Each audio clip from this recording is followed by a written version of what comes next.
Shalom saudara-saudara, kita kembali lagi bertemu di dalam mendengarkan firman Tuhan. Mari kita berdoa. Tuhan, terima kasih karena hari ini kami boleh mendengarkan firman Tuhan, dan Tuhan biar berkati kami supaya firman Tuhan dapat benar-benar membawa kami lebih dekat kepada Tuhan. Kami berdoa Roh Kudus mengurapi setiap yang mendengarkan, dan juga urapi hamba-Mu Tuhan, supaya hamba-Mu mampu menyampaikan isi hati-Mu. Dalam nama Yesus, haleluya, amin. Saudara-saudara, tema firman Tuhan saat ini adalah standar iman yang dikehendaki oleh Allah. Kita baca dalam Ibrani pasal 12 ayat 1 dan 2. Karena kita mempunyai banyak saksi, bagaikan awan yang mengelilingi kita, marilah kita menanggalkan semua beban dan dosa yang merintangi kita, dan berlomba dengan tekun dalam perlombaan yang diwajibkan bagi kita. Marilah kita melakukannya dengan mata yang tertuju kepada Yesus, yang memimpin kita dalam iman dan yang membawa iman kita itu kepada kesempurnaan, yang dengan mengabaikan kehinaan tekun memikul salib, ganti sukacita yang disediakan baginya, dan yang sekarang duduk di sebelah kanan takhta Allah. Amin. Saudaraku, kita sedang dalam perlombaan. Dikatakan dalam Alkitab tadi bahwa ada pertandingan yang diwajibkan bagi kita. Saudaraku, kita suka atau kita tidak suka, kalau kita adalah orang percaya, maka ada perlombaan iman yang diwajibkan bagi kita. Maka kita sudah berada di dalam arena perlombaan itu. Tujuannya adalah untuk memperoleh mahkota kehidupan yang telah tersedia bagi kita. Jadi kita harus mempersiapkan diri. Lalu Allah menghendaki suatu level yang harus dicapai oleh setiap orang percaya. Kita harus perhatikan level apa yang kita capai saat ini. Di mana level yang kita berdiri saat ini. Contoh, anak muda yang kaya. Waktu dia datang pada Yesus, dia ingin rindu untuk dekat dengan Yesus. Tetapi Yesus berkata, jualah segala harta milikmu dan bagikanlah kepada orang miskin. Lalu anak muda itu tidak sanggup untuk melakukannya. Lalu dia pergi, dikatakan oleh Alkitab, dia pergi dengan sedih karena dia ingin ikut Yesus, tetapi dia tidak bisa mengorbankan hartanya. Nah, Yesus tidak menahan sama sekali dia. Saudaraku, ada standar Allah yang diperuntukkan buat kita, dan standar itu tidak berubah. Standar itu adalah masing-masing kita mempunyai standar yang Allah siapkan untuk kita. Saudaraku, standar yang itu bagaimana? Apa itu standarnya yang Allah siapkan? Kita baca di dalam Efesus pasal 4 ayat 11 sampai 14. Efesus 4, 11 sampai 14. Dan ialah yang memberikan baik rasul-rasul maupun nabi-nabi, baik pemberita-pemberita Injil maupun gembala-gembala dan pengajar-pengajar. Untuk apa? Untuk memperlengkapi orang yang kudus bagi pekerjaan bagi pembangunan tubuh Kristus.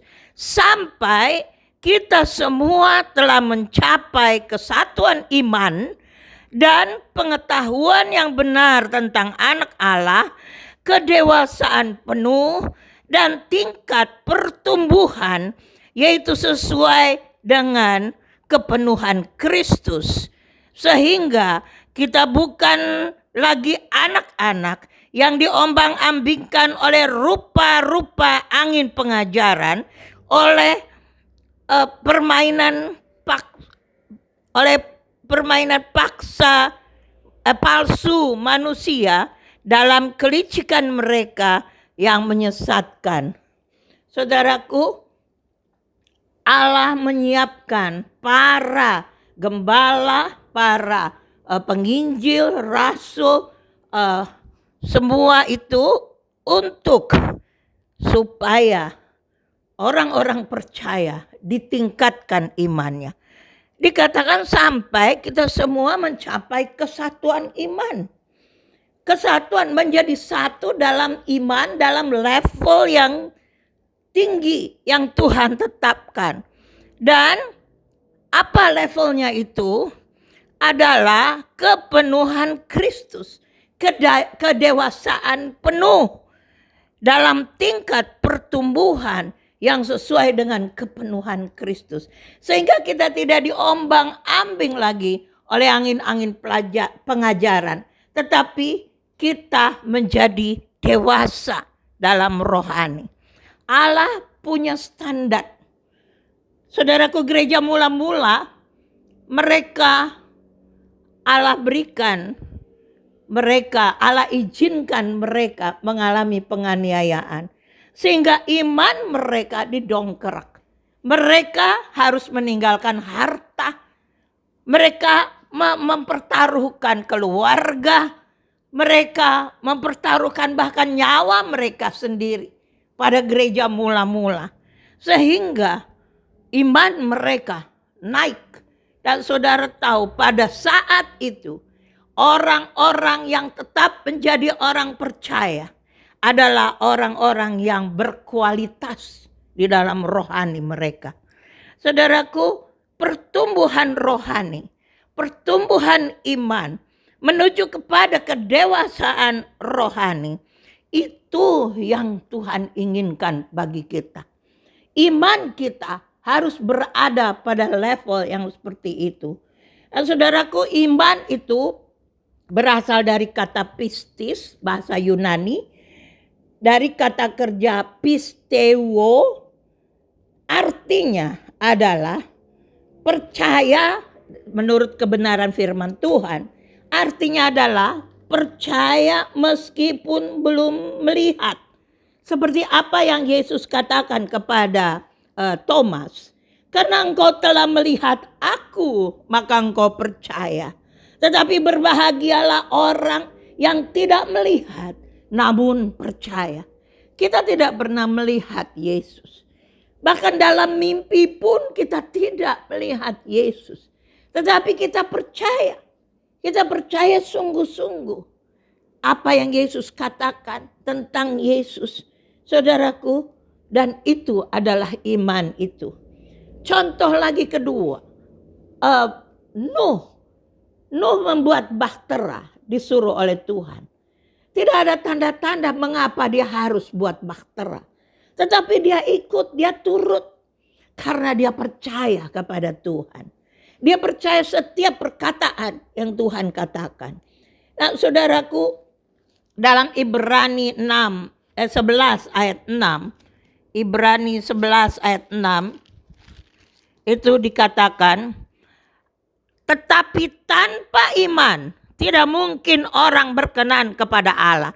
Sebab barang siapa berpaling kepada Allah, ia harus percaya bahwa Allah ada dan bahwa Allah memberi upah kepada orang yang sungguh-sungguh mencari Dia. Saudaraku, kalau kita percaya Allah ada, kita tidak akan membuat kejahatan. Karena Allah bersama-sama kita. Allah beserta kita. Dapatkah kita berbuat kejahatan? Sedangkan Allah ada. Saudaraku, kita tidak akan melakukan hal-hal yang menyakiti hati Tuhan. Kita akan taat melakukan kehendak Tuhan apapun resikonya. Dan itu arti percaya yang kedua. Taat melakukan kehendak Tuhan apapun resikonya. Saudaraku, Abraham meninggalkan Ur Kasdim apapun resikonya di depan. Tetapi karena dia percaya, dia ikut. Saudaraku, dapatkah kita seperti itu? Karena Tuhan ingin kita menunjukkan satu level iman, standar yang Tuhan kehendaki. Saudaraku, bagaimana supaya kita bisa mencapai pertumbuhan iman yang sesuai dengan standar yang dikehendaki Allah? Kita kembali kepada Ibrani 12 tadi. Dalam Ibrani 12 dikatakan ayat 2a, marilah kita melakukannya dengan mata yang tertuju kepada Yesus yang memimpin kita dalam iman dan yang membawa iman itu kepada kesempurnaan. Saudaraku, dalam pertandingan ini, pertandingan iman, Yesus memimpin kita dalam iman. Dia yang memimpin, dia yang memberi petunjuk-petunjuk kepada kita untuk mencapai iman kesempurnaan. Saudaraku, sebab Tuhan yang memimpin kita dalam iman, maka kita harus ikut dia. Mata kita harus tertuju kepada dia terus menerus.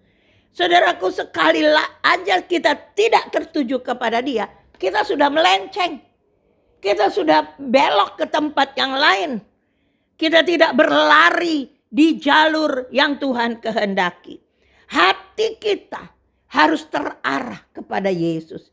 Saudaraku, dan ini harus terus menerus. 1 kali 24 jam itu kepada Yesus. Kepada Yesus. Pikiran kita hanya tertuju kepada Yesus. Kita harus melupakan apa yang ada di belakang kita. Hal-hal yang dahulu, dosa harus kita lupakan. Sebab firman Tuhan dalam Filipi 3:13-14 berkata, aku melupakan apa yang ada di belakangku dan berlari-lari kepada apa yang ada di depanku. Saudaraku, Yesus menuntun kita. Yesus ada di depan kita. Sebab itu jangan menoleh ke belakang. Apa artinya jangan menoleh ke belakang? Artinya bahwa kita itu masih kembali lagi kepada hal-hal lama. Kita kembali perbuatan-perbuatan yang lama. Kita ingin melakukannya lagi. Kita kembali kepada hal-hal dosa. Kita kembali kepada hal-hal yang menarik kita untuk jauh dari Tuhan. Kita kembali kepada hal-hal yang membuat kita tidak lagi berfokus kepada Yesus. Saudaraku, sebab itu saya ingin memberikan contoh. Wanita yang sakit perdarahan. Wanita ini sudah menderita 12 tahun. Sudah pergi ke dokter-dokter. Tidak sembuh. Lalu kemudian dia mendengar tentang Yesus. Lalu dia berpikir, kalau saja aku jamah jubahnya, maka aku akan sembuh. Lalu dia pergi di mana Yesus berada. Yesus di dalam kerumunan banyak orang. Tetapi dia berusaha untuk mendekati Yesus. Lalu dia jamah jubah Yesus. Dikatakan ujung jubah Yesus dia jamah. Dan saudaraku, lalu Yesus menoleh dan berkata, siapa yang menjamah aku? Oh, murid-muridnya berkata, Tuhan, banyak orang menjamah Tuhan. Tetapi yang Yesus maksudkan bukan jamahan secara fisik, bukan jamahan jasmani, tetapi ini jamahan dengan iman. Saudaraku, pada waktu itu jamahan dengan iman akan membuat suatu kuasa keluar dari Yesus kepada orang itu. Saudaraku, iman yang kita miliki, kalau kita praktekkan, kita menjamah Allah dengan jiwa kita. Kita menjamah Allah dalam iman kita. Percaya sungguh-sungguh. Fokus hanya kepada Tuhan. Maka kita akan melihat ada kuasa mengalir dari Tuhan Yesus ke dalam hidup kita. Saudaraku, banyak orang duduk berdoa kepada Tuhan. Tetapi apakah mereka menjamah Tuhan dengan iman mereka?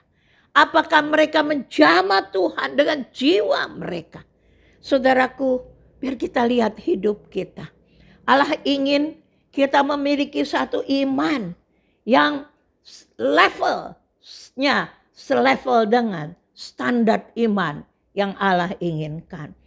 Saudaraku, sebab itu arahkan pandangan pada Yesus.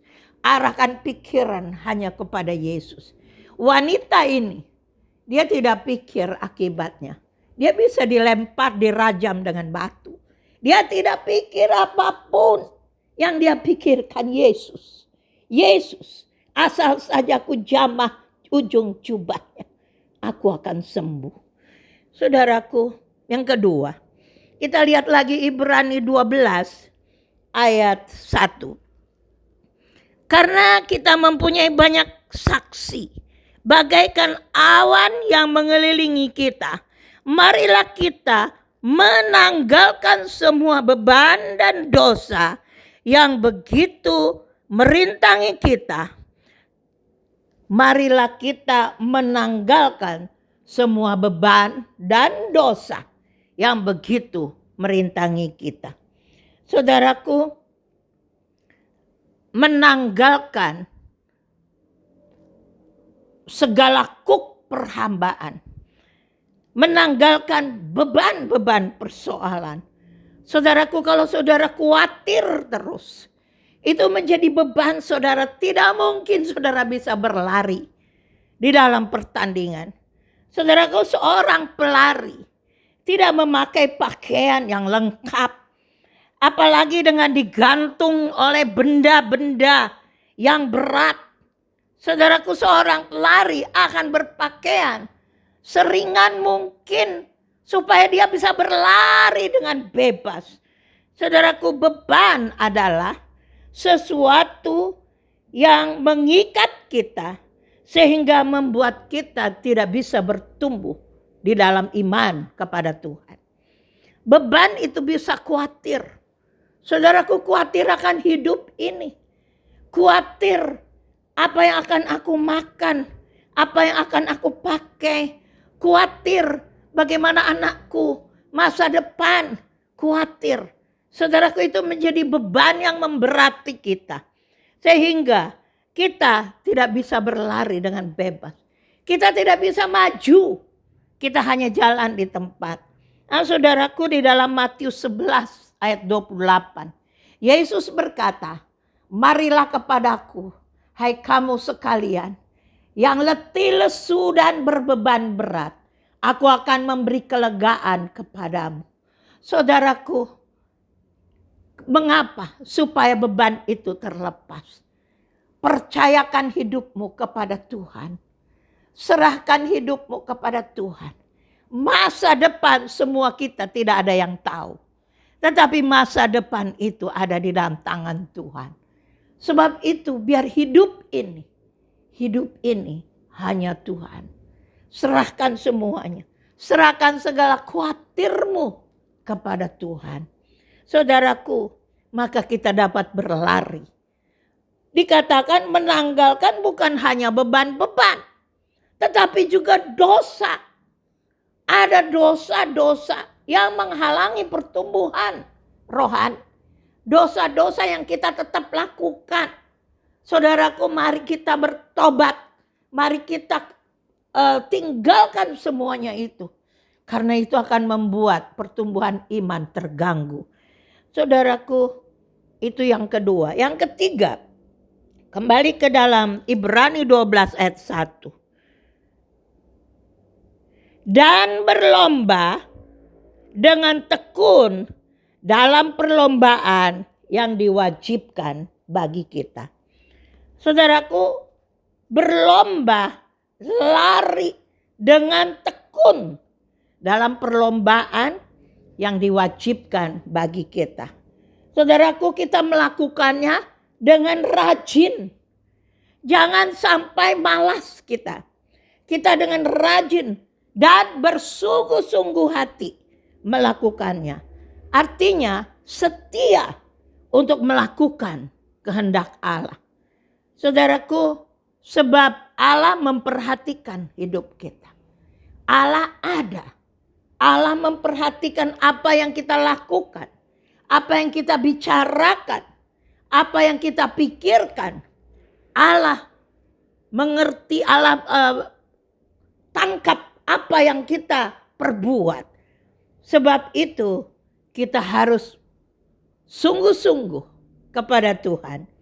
Saudaraku, kita baca di dalam Amsal 8 ayat 17 dan 18. Amsal 8 ayat 17 dan 18.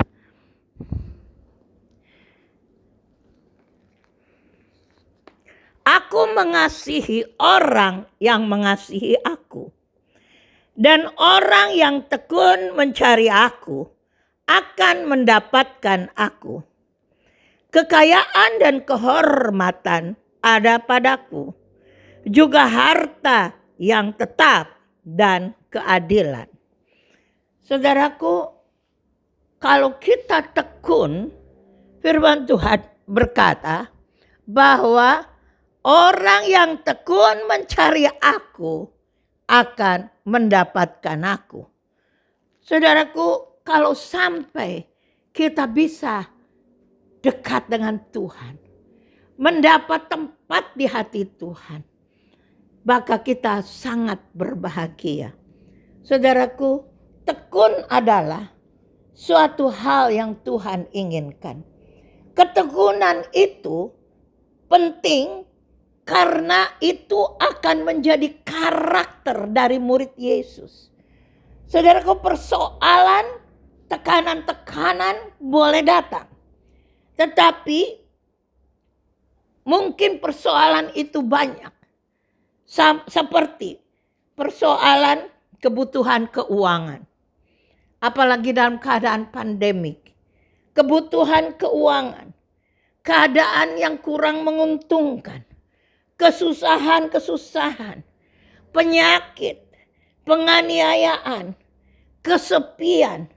Semua itu mungkin menyerang kita. Tetapi kita dapat duduk di kaki Tuhan. Kita dapat dengan tekun mencari Tuhan. Selalu mencari wajah Tuhan. Maka Tuhan akan menguatkan kita. Saudaraku, bukan keputusasaan yang ada pada kita. Bukan. Bukan keadaan tidak ada harapan. Tetapi kita semakin dikuatkan. Semakin kuat di dalam Tuhan.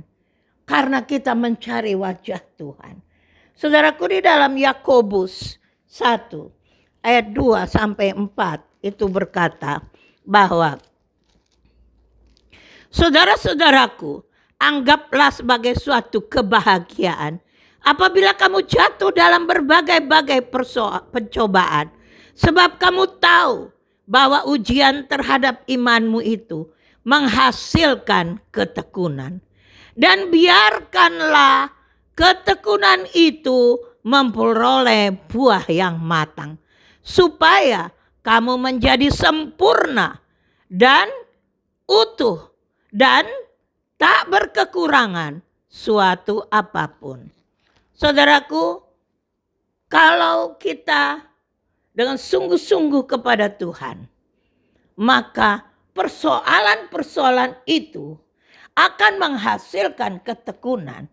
Dan jangan hanya sampai di situ. Ketekunan itu harus jadi buah yang matang. Sehingga kita menjadi lebih sempurna. Masuk ke dalam kesempurnaan yang dijanjikan Tuhan. Dan saudaraku, itu sebabnya dalam 3 hal ini. Mengarahkan pandangan pada Yesus.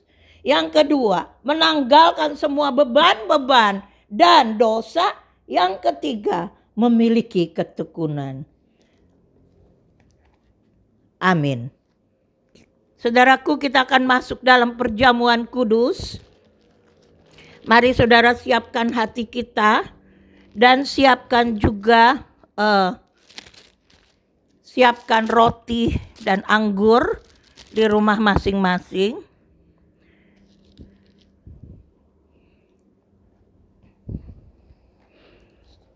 Saudara angkat roti yang melambangkan tubuh Kristus dan anggur yang melambangkan darah Kristus. Kita angkat roti ini tinggi-tinggi.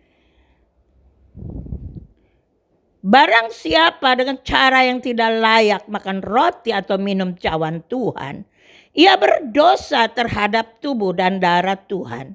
Karena itu hendaklah tiap-tiap orang menguji dirinya sendiri, baru sesudah itu ia makan roti dan minum dari cawan itu. Saudaraku, kita uji diri kita, apakah kita ini ada apa-apa dengan Tuhan.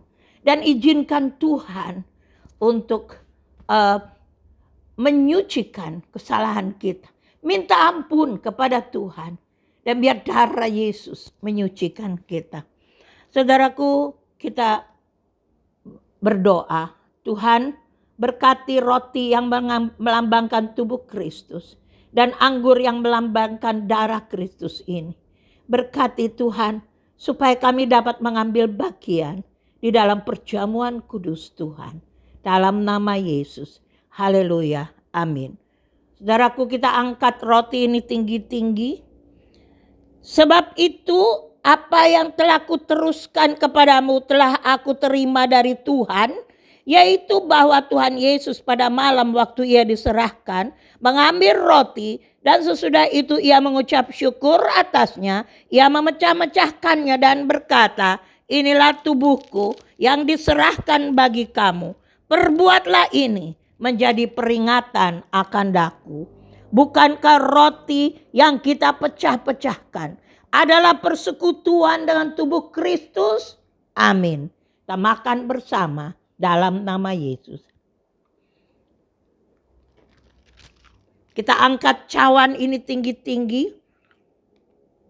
Demikian juga ia mengambil cawan sesudah makan. Lalu berkata, cawan ini adalah perjanjian baru yang dimeteraikan oleh darahku. Perbuatlah ini setiap kali kamu meminumnya menjadi peringatan akan aku. Bukankah cawan pengucapan syukur yang atasnya kita ucapkan syukur adalah persekutuan dengan darah Kristus? Amin. Kita minum bersama dalam nama Yesus. Mari kita berdoa.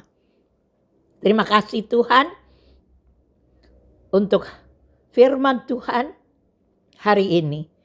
Tuhan, ajarlah kami supaya kami tetap terus maju di dalam iman kepada Tuhan. Supaya kami tahu tujuan kami, perlombaan iman. Sehingga apabila nanti Engkau datang kepada kami dan pertandingan kami telah selesai, kami telah menyelesaikan pertandingan iman ini. Sehingga Engkau menjemput kami. Terima kasih Tuhan. Bimbing semua jemaat Tuhan. Bimbing juga pemerintah kami dalam menangani COVID-19 ini. Bimbing juga Tuhan semua dokter-dokter dan perawat yang menangani. Tuhan, kami berdoa supaya damai turun ke atas negeri kami ini. Kami berdoa supaya iman anak-anak Tuhan bangkit dan maju terus. Terima kasih Tuhan. Dalam nama Yesus kami berdoa. Haleluya. Amin. Saudaraku, biar kita semua bangun berdiri dan terimalah berkat Tuhan. Tuhan memberkati engkau dan melindungi engkau. Tuhan menyinari engkau dengan wajah-Nya dan memberi engkau kasih karunia. Tuhan menghadapkan wajahnya kepadamu dan memberi engkau damai sejahtera. Diberkatilah engkau pada waktu masuk rumahmu dan diberkatilah engkau pada waktu keluar rumahmu. Tuhan akan membuka bagimu perbendaharaannya yang melimpah dan memberkati segala pekerjaanmu. Engkau akan tetap naik dan bukan turun. Tuhan akan mengangkat engkau menjadi kepala dan bukan ekor. Apabila engkau mendengarkan perintah Tuhan dan melakukannya dengan setia. Kasih karunia daripada Allah Bapa, kasih Yesus Kristus, dan persekutuan dengan Roh Kudus menyertai saudara-saudara sekalian mulai saat ini sampai selama-lamanya. Amin.